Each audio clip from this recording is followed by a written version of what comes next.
জোর দিতে চাচ্ছে বেশি। জোরটা কি not making building school building, আমরা স্কুল বিল্ডিং নতুন নতুন 3-4-5 স্কুল বিল্ডিং বানাবো, এটা আমাদের লক্ষ্য। আমরা আমাদের প্রাইমারি টিচারদেরকে মোর কোয়ালিফাইড করতে চাচ্ছি, মোর ট্রেনিং দিতে চাচ্ছি তাদেরকে। যেই ট্রেনিংটার মধ্যে একাডেমিক ট্রেনিং থাকবে,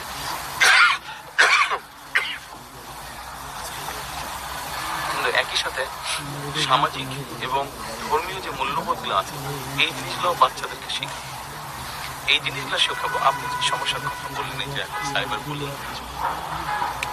তারপরে আপনার অ্যাসিডের ঘটনা যেটা আপনি বলেছেন, আমরা যদি বাচ্চাদেরকে ছোটবেলা থেকে শেখাই this is wrong, this is right, this is black,